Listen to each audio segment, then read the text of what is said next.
ओम शांति, ओम शांति, ओम शांति।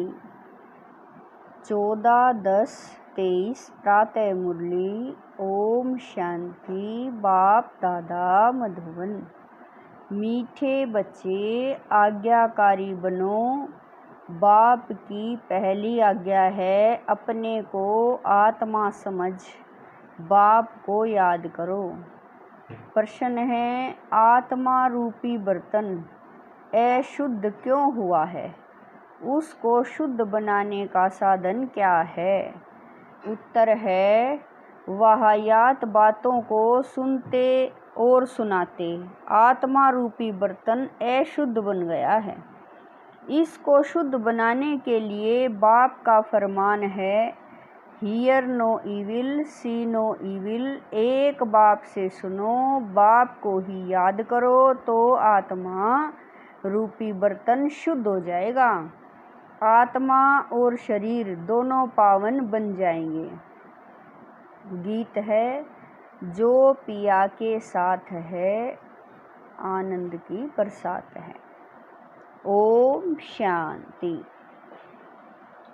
ओम शांति का अर्थ तो बच्चों ने समझा हुआ है। बच्चों को घड़ी घड़ी पॉइंट्स दी जाती है। जैसे घड़ी घड़ी कहा जाता है, बाप और वर्षे को याद करो। यहाँ कोई मनुष्य की याद नहीं है। मनुष्य की व किसी देवता की याद दिलाएंगे। पारलौकिक बाप की याद कोई दिला न सके, क्योंकि बाप को कोई जानते नहीं। यहाँ तुमको घड़ी घड़ी कहा जाता है, अपने को आत्मा समझ बाप को याद करो।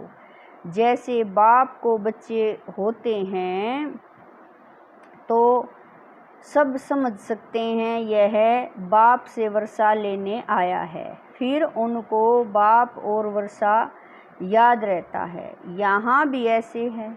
जरूर बच्चे बाप को जानते नहीं, इसीलिए बाप को आना पड़ता है। जो बाप के साथ है उन्हों के लिए यह ज्ञान बरसात है। वेद शास्त्रों में जो ज्ञान है वह सब है भक्ति मार्ग की सामग्री। जप तप ज्ञान, बाबा कह रहे हैं, जप तप दान पुण्य संध्या गायत्री आदि जो कुछ करते हैं वह सब है भक्ति मार्ग की सामग्री। सन्यासी भी भक्त हुए पवित्रता बगैर कोई शांति धाम में जा नहीं सकते, इसलिए वह घर बार छोड़ जाते हैं। परंतु सारी दुनिया तो ऐसे नहीं करेगी। उन्हों के इस हठ योग की भी ड्रामा में नूंद है। तुम बच्चों को राजयोग सिखलाने कल्प कल्प एक ही बार आता हूँ। मेरा और कोई अवतार होता नहीं है। रिनकारनेशन ऑफ गॉड वह हुआ ऊंचे ते ऊंच। फिर रीइनकारनेशन ऑफ जगत अम्बा और जगत पिता भी जरूर होने चाहिए। वास्तव में रीइनकारनेशन अक्सर सिर्फ बाप से ही लगता है। सदगति दाता एक ही बाप है। यूं तो हर एक चीज फिर से रीइनकारनेट होती है। जैसे अभी भ्रष्टाचार है तो कहेंगे भ्रष्टाचार रीइनकारनेट हुआ है, फिर से भ्रष्टाचार हुआ है, फिर से शिष्टाचार आएगा। रीइनकारनेट तो हर चीज का होता है। अभी पुरानी दुनिया है, फिर नई दुनिया आएगी। नई दुनिया के बाद कहेंगे फिर से पुरानी दुनिया आनी है। यह सब बातें बाप बैठ समझाते हैं। जब यहाँ बैठते हो तो हमेशा ऐसे समझो, मैं आत्मा हूँ, मुझे बाप का फरमान मिला हुआ है, मुझे याद करो। बच्चों के सिवाय तो और कोई को बाप का फरमान मिल न सके। फिर बच्चों में कोई तो आज्ञाकारी होते हैं, कोई आज्ञा न मानने वाले भी होते हैं। बाप कहते हैं, हे आत्माएं, तुम मेरे साथ बुद्धि का योग लगाओ। बाप आत्माओं से बात करते हैं और कोई विद्वान पंडित आदि ऐसे नहीं कहेंगे कि मैं आत्माओं से बात करता हूँ। वह तो आत्मा सो परमात्मा समझ लेते हैं, वह है रोंग। तुम बच्चे जानते हो कि शिव बाबा इस शरीर द्वारा हमें समझा रहे हैं। शरीर बगैर तो एक्ट हो न सके। पहले पहले तो यह निश्चय चाहिए। निश्चय बगैर तो कोई भी बुद्धि में नहीं बैठेगा। पहले निश्चय चाहिए कि हम आत्माओं का बाप वह निराकार परमपिता परमात्मा है और साकार में है प्रजापिता ब्रह्मा। हम हैं ब्रह्मा कुमार कुमारियाँ। शिव के तो सब आत्माएं बच्चे हैं, इसलिए शिव कुमार कहेंगे, कुमारी नहीं। यह सब बातें धारण करनी है। धारणा तब होगी जब निरंतर याद करते रहेंगे। याद करने से ही बुद्धि रूपी बर्तन शुद्ध होगा। वह याद बातें सुनते सुनते बर्तन अशुद्ध बन गया है, उसको शुद्ध बनाना है। बाप का फरमान है, मुझे याद करो तो तुम्हारी बुद्धि पवित्र होगी। तुम्हारी आत्मा में खाद पड़ गई है, अब पवित्र बनना है। सन्यासी कहते हैं आत्मा निर्लेप है। बाप कहते हैं आत्मा में ही खाद पड़ी है। श्री कृष्ण की आत्मा और शरीर दोनों पवित्र हैं। दोनों पवित्र सिर्फ सतयुग में ही होते हैं, यहाँ तो हो नहीं सकते। तुम आत्माएं नंबरवार पवित्र होती जा रही हो, अभी पवित्र बनी नहीं है। कोई भी पवित्र नहीं है, सब पुरुषार्थ कर रहे हैं। अंत में नंबरवार सब की रिजल्ट निकलेगी। बाप आकर सभी आत्माओं को फरमान करते हैं कि मुझे याद करो, अपने को अशरीरी समझो, देही अभिमानी बनो। मूल यह बात बाप बगैर कोई समझा नहीं सकते। पहले यह पूरा निश्चय होगा तो विजय पाएंगे, निश्चय नहीं होगा तो विजय नहीं पाएंगे। निश्चय बुद्धि विजयंती, संशय बुद्धि विनशंति। गीता में कोई कोई अक्षर बहुत अच्छे हैं, इसको कहा जाता है आटे में नमक। बाप कहते हैं, मैं तुमको सभी वेद शास्त्रों का सार समझाता हूँ कि इसमें क्या क्या है। यह सब है भक्ति मार्ग के रास्ते। इनकी भी ड्रामा में नूंद है। यह प्रश्न नहीं उठ सकता कि यह भक्ति मार्ग क्यों बनाया हुआ है। यह तो अनादि बना बनाया ड्रामा है। तुमने भी इस ड्रामा में बाप से स्वर्ग के मालिक बनने का वर्षा अनेक बार लिया है और लेते रहेंगे, कभी अंत नहीं हो सकता। यह चक्र अनादि फिरता ही रहता है। तुम बच्चे अभी दुख धाम में हो, फिर शांति धाम में जाएंगे। शांति धाम से सुख धाम में जाएंगे, फिर दुख धाम में आएंगे। यह अनादि चक्र चलता ही रहता है। सुख धाम से दुख धाम आने में तुम बच्चों को 5000 वर्ष लगते हैं। जिसमें तुम 84 जन्म लेते हो, सिर्फ तुम बच्चे ही 84 जन्म लेते हो, सब नहीं ले सकते। यह बेहद का बाप तुमको डायरेक्ट समझा रहे हैं। और बच्चे फिर मुरली सुनेंगे व पढ़ेंगे या टेप सुनेंगे। टेप भी सब नहीं सुन सकते, तो पहले पहले तुम्हें बच्चों को उठते बैठते इस याद में रहना है। मनुष्य तो माला फेरते राम राम जपते हैं, रुद्राक्ष की माला कहते हैं ना। अब रुद्र तो है भगवान, फिर इस माला में मेरु दाना इकट्ठा है, वह तो विष्णु के युगल स्वरूप है। वह कौन है? यह माता पिता, जो फिर विष्णु के दो रूप लक्ष्मी नारायण बनते हैं। इसलिए इनको मेरु कहा जाता है। फूल है शिव बाबा, फिर मेरु यह मम्मा बाबा, जिनको माता पिता कहते हैं। विष्णु को माता पिता नहीं कह सकेंगे, लक्ष्मी नारायण को माता पिता तो उनके बच्चे ही कहेंगे। आजकल तो सबके आगे जाकर कहते हैं तमेव माताश्च पिता तमेव। बस कोई एक ने महिमा की तो उनके पीछे फॉलो करने लग पड़ते हैं। यह है ही अनराइटस दुनिया। कलयुग को कहा जाता है अनराइटस, सतयुग को कहा जाता है राइटस। वहाँ आत्मा और शरीर दोनों पवित्र होते हैं। सतयुग में श्री कृष्ण गोरा है, फिर अंतिम जन्म में उनकी आत्मा सांवरी बनी है। यह ब्रह्मा सरस्वती इस समय सांवरे हैं ना। आत्मा काली बन गई है तो उनका जेवर भी, बाबा कह रहे हैं, तो उनका जेवर भी काला बन गया है। सोने में ही खाद पड़ती है, उससे जेवर भी जो बनता है वह खाद वाला। सतयुग में जब देवी देवताओं की गवर्नमेंट है तो यह झूठ होती नहीं।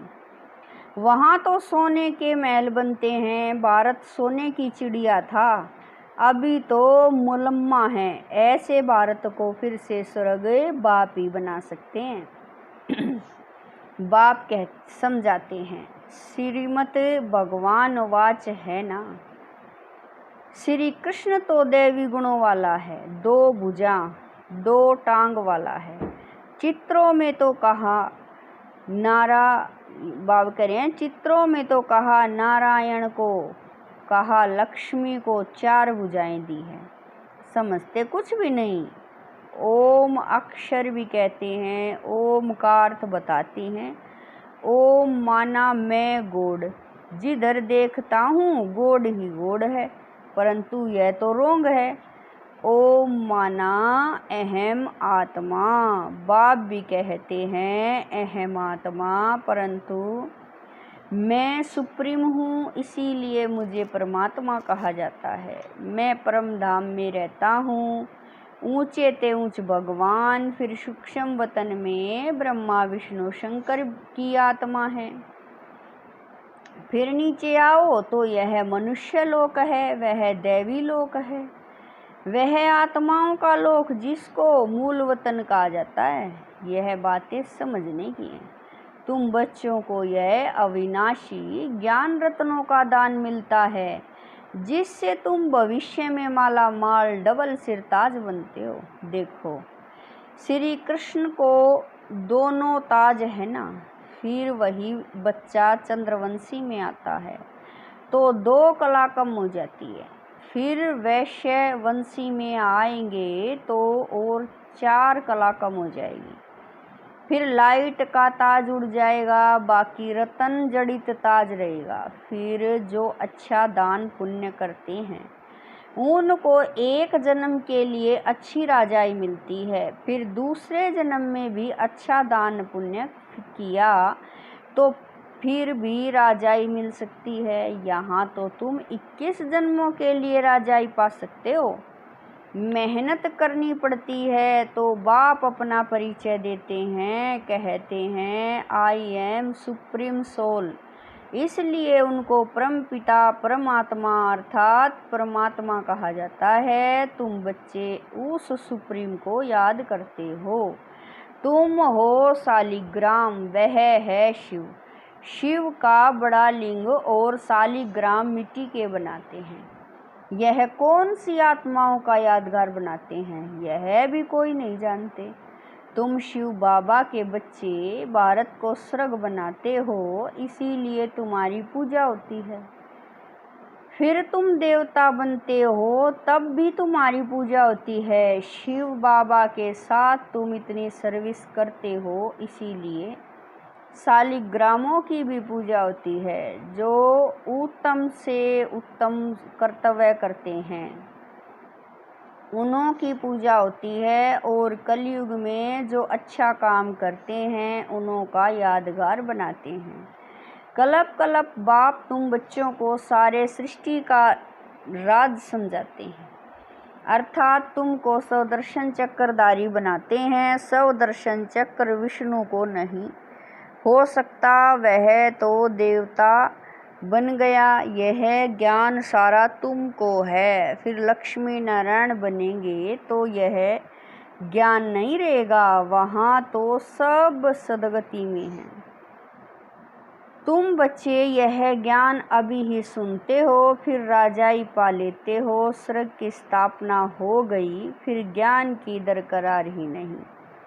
बाप ही आकर अपना और रचना का पूरा परिचय देते हैं। सन्यासियों ने माताओं की निंदा की है, परंतु बाप आकर माताओं को उठाते हैं। बाप यह भी समझाते हैं कि यह सन्यासी न होते तो भारत काम चिता पर बैठे एकदम खाक हो जाता।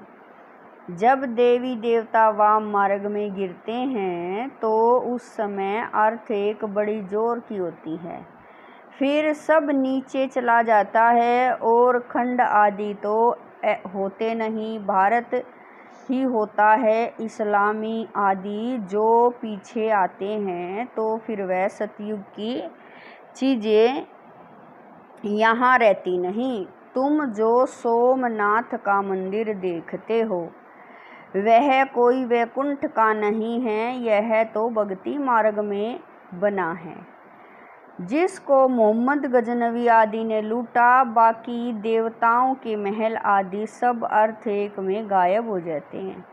ऐसे नहीं कि महल के महल नीचे गए हैं, वही फिर ऊपर आ जाएंगे, नहीं, वह तो अंदर ही टूट फूट सड़ जाते हैं। फिर उसी समय खोदते हैं तो कुछ न कुछ मिलता है। अभी तो कुछ भी नहीं मिलता। शास्त्रों में कोई यह बातें नहीं है। सदगति दाता है ही एक बाप। पहले पहले तो यह निश्चय चाहिए, निश्चय में ही माया विघन डालती है। कहते हैं भगवान कैसे आएगा? अरे शिव जयंती है तो जरूर आए होंगे। बाप ने समझाया है, मैं बेहद के दिन और बेहद की रात के संगम पर आता हूँ। यह कोई नहीं जानते कि किस समय आता हूँ। तुम बच्चे जानते हो, बाप ने ही यह नॉलेज दी है और दिव्य दृष्टि से यह चित्र आदि बनवाए हैं। गीता में भी कल्प वृक्ष का, बाबा कह रहे हैं, गीता में भी कल्प वृक्ष का वर्णन है। बच्चों को कहते हैं, हम तुम अभी हैं, कल्प पहले भी थे और फिर कल्प कल्प मिलते रहेंगे। मैं कल्प कल्प तुमको यह ज्ञान देता हूँ तो चक्र भी सिद्ध होता है, परंतु तुम्हारे सिवाय कोई समझ न सके। यह सारे सृष्टि चक्र का चित्र है, जरूर कोई ने बनवाया है। बाप भी इस पर, बच्चे भी इस पर समझाते हैं। अच्छा, मीठे मीठे शकील दे बच्चों प्रति माता पिता बाप दादा का प्यार और गुड मॉर्निंग। हम रूहानी बाप की रूहानी बच्चों को नमस्ते। हम रूहानी बच्चों की रूहानी माता पिता बाप दादा को दिलवा जान शिकवा प्रेम से याद प्यार गुड मॉर्निंग नमस्ते ओम शांति। मेरे बाबा, मीठे बाबा, प्यारे बाबा, लाख लाख शुक्रिया मेरे बाबा। धारणा के लिए मुख्य सार है। नंबर 1, हर बात में विजय का आधार निश्चय है, इसीलिए निश्चय बुद्धि जरूर बनना है। सदगति दाता बाप में कभी संशय नहीं उठाना है। नंबर 2, बुद्धि को पवित्र व शुद्ध बनाने के लिए अशरीरी बनने का अभ्यास करना है। वाहियात व्यर्थ बातें न सुननी है न सुनानी है। वरदान है बेहद के स्मृति स्वरूप द्वारा हद की बातों को समाप्त करने वाले अनुभवी मूर्त भवै। वरदान है बेहद के स्मृति स्वरूप द्वारा हद की बातों को समाप्त करने वाले अनुभवी मूर्त भवै। आप श्रेष्ठात्माएं डायरेक्ट बीज और मुख्य 2 पत्ते त्रिमूर्ति के साथ समीप संबंध वाले तना हो। इसी ऊंची स्टेज पर स्थित रहो। बेहद के स्मृति स्वरूप बनो तो हद की व्यर्थ बातें समाप्त हो जाएंगी। अपने बेहद के बुजुर्गपन में आओ तो सदा सर्व अनुभवी मूर्त हो जाएंगे। जो बेहद के पूर्वजपन का ऑक्यूपेशन है उसको सदा स्मृति में रखो। आप पूर्वजों का काम है अमर ज्योति बन अंधकार में भटकती हुई आत्माओं को ठिकाने पर लगाना।